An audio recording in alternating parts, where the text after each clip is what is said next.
Har me hearties, and welcome back to Not Bored Gaming. This is Mark, and we're here to talk about Sea of Legends. Excuse me, that's quite enough of that. Hi, Not Bored Gamers, and welcome back to Not Bored Gaming. My name's Mark, I'm your host, and today we're going to be discussing Sea of Legends, but not necessarily the base game. We're going to be talking about the expansion which is currently on Kickstarter. That is Sea of Legends, Vengeance of Empires. Now, if you don't know Sea of Legends, it's this large, sprawling kind of adventure type game, and you can play it solo. Yeah, that's right, you can play a large kind of sandboxy adventure game solo. It's a game full of kind of piratey type hijinks with wonderful monsters that you're going to battle against, with various NPC characters that are going to try and thwart your plans. You're going to try and impress your lover. You're going to try and thwart your nemesis, and all the while you have objectives to fill and you're trying to get to 10 notoriety. You see, one of the ways that you can win the game is to get to 10 notoriety, and you pick notoriety up through various ways on the board, but it's never that easy, you see, because the NPCs that you're playing against, there's going to be 3 NPCs. One of them will always be the Spanish Armada. The NPCs have got their own ambitions, and what they're going to try and do is complete their objectives and stop you. And if any of the NPCs complete their objective, that is game over. Now, I say you can play it solo, you can play it with other people. It's just a tremendous amount of fun. When Guildhall Studios first sent me the game, kind of last summer, in preparation for Vengeance of Empires, I thought, you know, I'd heard some stuff about this game, and I thought, oh, I really want to give this a go. And I'll warn you, you know, setup is not easy. It takes up a lot of table real estate. The first time you're setting it up, you're kind of checking with the rulebook, etc. Just take up a lot of table real estate, so it's a bit of a commitment to set it up. But the stories it tells are utterly fantastic. Now, I've played this game maybe 7 or 8 times now, and I've never failed to have a truly wonderful experience as I'm playing the game. But again, I want to give a heavy caveat here for those of you that do not like app-based games. There is an app for this game. The app controls a key and integral part of the game, which is kind of your adventures and how you go with your lover and your against your nemesis, etc. But a lot of the action does take place on the board, and I've got this wonderful neoprene game map that you can get for it as well. But there is also obviously a board within there. I'd say about 30% of it is app controlled, but it's a very, very important 30%. You see, the aim of the game, as I say, is to try and go out and get your 10 notoriety. You've got to get these notoriety. When you get to 10 notoriety, you've won the game, but it's not that easy. You see, as a solo gamer, you're playing against at least 3, you're playing against 3 NPCs. One of them will always be the Spanish Armada, and they have their own objectives. And if they complete their objectives, they are going to win the game. Now, essentially what happens is on your turn is you're going to move and take an action in any order, and you'll move your ship or your captain around the board, and you can move up to the number of regions indicated on your ship's movement, and you can upgrade your ships in the game as well. So you start off with a relatively weak ship. As time goes on, you can then increase the ship, so it's going to increase its movement, it's going to increase its strength for combat, and then you get 3 actions to choose from. You can go on an adventure, and this is where you go into the app itself, and we'll talk about the lover and the nemesis that you can choose. You go into the adventure, and that will give you certain, kind of expand your story, give you certain boons as well, and if you don't do it right, it can actually give you certain banes as well against the nemesis there. Then you can also take a port action. You see, dotted throughout the map are various ports, and when you go to those ports, what you're going to do is you're going to take an action there. You can take one of 4 actions there. But you can only take the action that's prescribed on the port, and that's really important when we talk about the Vengeance of Empires expansion and this Tarasque here. And it's Tarasque, excuse my French, which is a large floating port, which I'll come to in a second. Now, so in the ports, there are kind of 4 actions you can take. If you go to a tavern place, you can earn gold, find rumours and items, and there's kind of rumours and items decks, and you can take cards from that and have a look at what's on there. You can go to the shipyard, and if you've got enough gold, you can buy a ship. You can go to a hiring hall and buy crew. And you see, buying crew is really important. So throughout the game, you're going to get the opportunity to upgrade your crew, and your ship will tell you how many crew you can have. And this crew becomes a engine builder, if you like, and you get to exhaust certain parts of that crew to help you kind of mitigate some of the dice rolls that you're going to have to make in combat, because yes, it is dice-based combat as well. But building the right crew for your ship and having the right ship and building the right crew is really, really important for the success of this game. So not only do you have this app-based adventure, but you've also got this engine kind of tableau engine builder going on as well, and you're kind of battling against other characters on the map, and each AI kind of, although they operate in kind of a set structure, if you like, they've all got their various objectives and what they do, and they might steal objectives from you that you're trying to complete as part of your objectives in the game and make it really, really difficult for you. So yeah, you can hire crew, and then you can bury gold as well. You see, another way to get notoriety is to bury gold. You bury a certain amount of gold, you can claim some notoriety, and I say when you get to 10 notoriety, you win the game. Sounds easy. And you play kind of halfway through, maybe a quarter of the way through, you think, oh, I'm going to walk through this, I'm up to 5 notoriety already. But that's about the time that through various actions, the NPCs are going to start getting really, really clever and sneaky and stronger against you, and it becomes harder and harder, and suddenly from what felt like a huge sprawling map, you're kind of feeling hemmed in by all the NPCs that are coming around you. They may make alliances, and therefore you've got to battle multiple armies or multiple factions of NPCs just to try and win them or try and move away from where you are. And sometimes combat becomes inevitable. And as I say, combat is dice based. You've got your captain's dice and other dice, and you're going to roll those and then get the ability to turn some of those. But also on there as well, they've got Nemesis and lover actions on there as well, and they will activate whatever is on your Nemesis and lover card at the time, and we will talk about those in a second.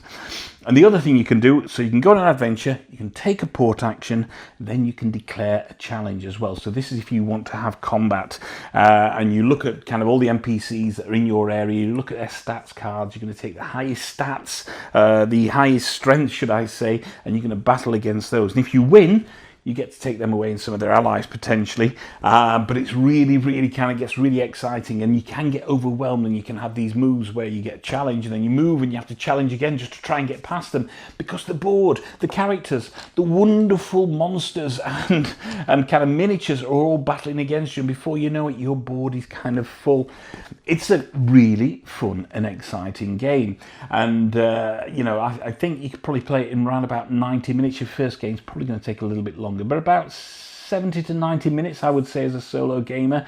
And the tales that you tell are totally variable, because in the game there were certain non-player characters that come with the base game. So in the base game, you always have to start with the Spanish Armada, but we also had Children of Tlaloc, Atlantean Usurpers, British Empire, and the Dread Tide. And you're going to choose 2 of those, as well as the Spanish Armada, as the NPCs that you're going to combat against in the game.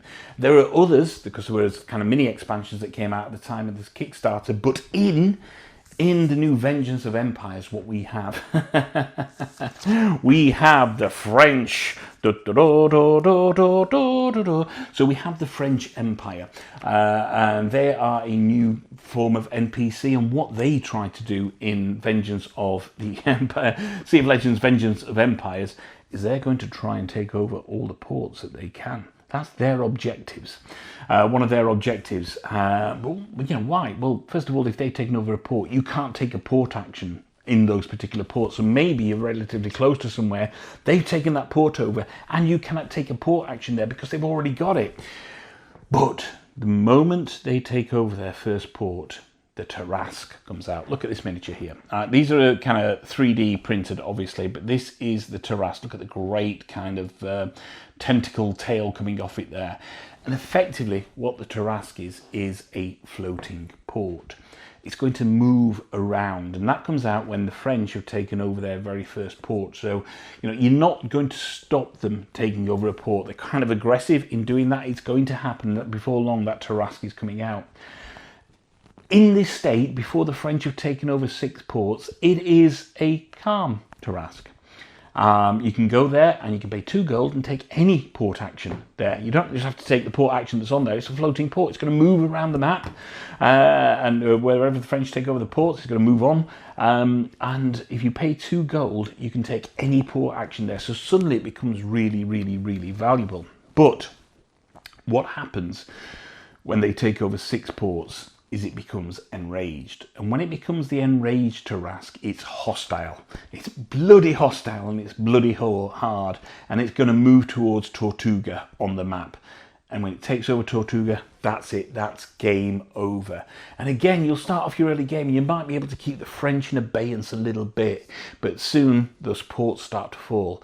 And then there's a bit of a domino effect. And before long, before you know it, you're really trying to combat the tide, excuse the pun, of these French musketeers taking over ports, because you do not want the Tarasque to become enraged. It creates a really kind of different dynamic on the board, and it's a great looking kind of huge miniature as well. But when you look at some of the miniatures in the original base game, you can see that they're all fairly sizable, and when they come out onto the board or they activate, they have a real presence on there. So that's kind of how the Tarasque and the French Empire works. There's a lot more to it than that. There are some, you're going to move flags off their Tarasque card, and that's going to increase their strength as they go on there. And so as they take over ports, some of these 6 flags that are on this Tarasque card, which you can see here, you're going to remove the top one, and suddenly they get, their forts get a little bit stronger. They get a little bit stronger, basically, and it becomes a little bit more difficult the more ports they take on. Also, is you get a wealth of new, the original captains, you get a wealth of, 3 new lovers and nemesis cards. Now, here's the lover and nemesis card. So at the beginning of every game, you're going to pick a lover and a nemesis. And the base game came with quite a few. Where are they? I've put them back in the box. The base game came with quite a few, with quite a lot of, here we are. So the base game came with a lot of lovers and nemesis. There we go. So you've got a full wealth, and they're all on the app, and you're going to choose these on the app. You'll also have the card there. You got on the lovers side of the card, which is this side here. When you go on your adventures and you go on a lover's adventure, the better they get, or the more that you do for them, and the more you complete against their kind of adventures, then kind of the more bonuses they're going to give you. So, for example, Margot as your lover, which is with the rose on the side, with the dagger is the nemesis. Margot as your lover. To start off with, when you roll your dice, if you roll a heart and you assign it to there, you're going to get 2 gold. So it's a good way of building up gold. Remember, you're going to use gold to buy ships and other things, but also you want to build up gold to bury it, so you can get your nemesis tokens as well. Then, if you complete the right kind of adventure for Margot on the next one, you gain 1 bonus. You also, as well as that, you gain 1 bonus die for every 2 French ports as well. So as the French get stronger, if you completed your lovers tasks, then you're going to get a bonus die for every 2 ports that they've got. And you've got to remember that, because kind of mitigating, adding dice to this pool for combat is really, really important. And the next one down, for every rose assigned at this one, you also get, you can pay 2 gold to gain 2 strength. Again, you're going to need more strength as the French get stronger, as they start moving around the map and start completing their objectives. They're going to get even stronger, and as you kind of work against the nemesis, you're going to move them up there as well. And then for the final one, if you complete kind of 4 lovers' adventures, you gain... there we go. While it's unlocked, you gain a notoriety. So when it gets round to this, you can gain a notoriety, which again is really important. The longer you can keep that unlocked, then the better. Of course, what happens is throughout the game is as you're increasing your lovers bonuses, things will happen in the game and they'll drop back a step or 2 as well. So just because you've unlocked it doesn't mean it's going to stay unlocked as well. So that's kind of the lovers, and I say you're going to choose 1 lover and also 1 nemesis. So the nemesis, as you can imagine, is the complete antithesis of the lover. Obviously, when you go on the nemesis adventures, effectively they get a little bit worse for you. And what you've got to do is try and battle them to try and knock them back. So the first one is, if you roll a dagger, and you can see there's a nemesis dagger on there, 1 or more of those, you lose 1 strength. And then the next one says, Gnaw Hell of Fury. If you roll 2 or more daggers, you lose 2 gold for every rose rolled as well. And the final one, Baubles and Trinkets. If you roll 3 or more daggers, discard an item or relic. And you're going to build up these items and relics throughout the game as you kind of, as you visit the tavern and try and complete what's on the card to get those items and relics. So the lovers, as I say, there's a wealth that comes in the base game. There's more in the expansions that came out, and then there's another 3, and the double-sided lovers lovers and lovers and Nemesis cards that come with the Vengeance of Empires expansion as well. Now, so we talked about kind of how the basics of the game, how the basis of the expansion works, and I'm gonna say it adds a dynamic to the game that potentially wasn't there. Not that it wasn't there, it adds a different dynamic to the game. So each of these factions plays their own way. But with the base game only kind of coming with the Spanish Armada and then 4 other factions, the kind of variations on what you could do with it, after a time it can feel like you're fighting the same thing. So it's always great to have another expansions. Yes, on some of the ones that came with the first Kickstarter, there are additional factions for that as well, and I must pick those up.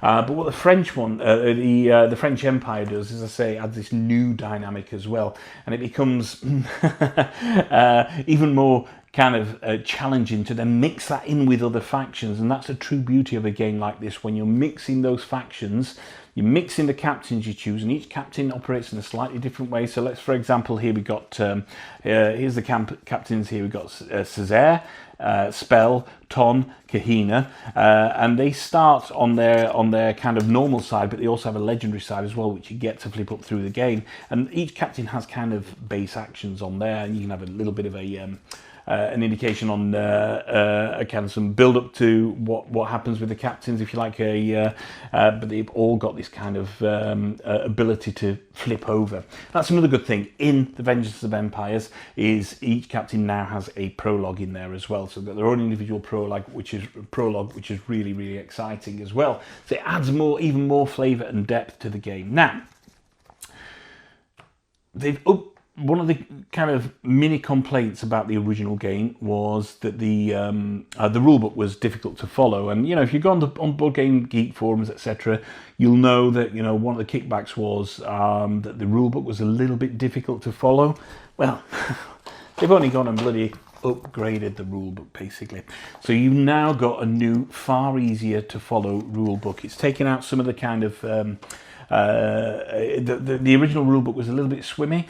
The game is not a difficult game to play. I think the rulebook kind of potentially overcomplicated things originally. It's a lot clearer in this in the second edition rulebook, if you like. So obviously with Vengeance of Empires you can get the new rulebook. I think the file is available online as well, and that makes things obviously a lot better for you. Also, you also obviously get the kind of items and relics deck, and you get the events deck as well. Not the items and relics, you get the what's it called, the 18 relics basically. So the relics deck, and the events decks as well. So as you're kind of fighting against your against the French Empire, you got all these cards that get to kind of action what they do. But more importantly, going back to the rule book, is we now have these kind of decision tree flowcharts for whoever you're fighting against, which is really, really important, because to say each one, the problem with making a modular game is it's trying to fit a set of rules that fits everything, and you may know it for one particular faction, but does it apply the same way? And before it was kind of reverting back to the rule book. Well, not anymore, because you have these cards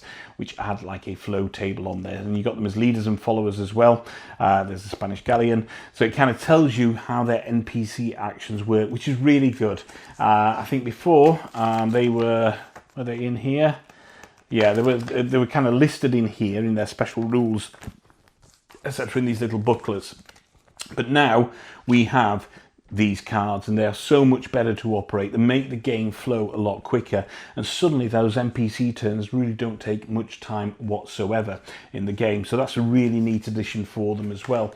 So I think the new Vengeance of Empires expansion has changed the game, and it's changed it for the better. They've gone back and they've reflected on kind of what didn't work so well potentially, and they've looked at that. They're upgrading the app for you as well. They've upgraded the rule book. They've added these flow charts, and they've also redone the player aids as well, because I think there was a printing error on the first one on there, and I think one of the icons on the two of the icons on the port actions were kind of mismatched, if you like, so you had to refer back to the rulebook to make sure you knew what you were doing. But you've got new player cards, you have the French Empire, you have these flow charts, you have an upgraded rulebook, the upgraded app, but most of all, going back to what you're looking to get from Vengeance of Empires, is the French Empire.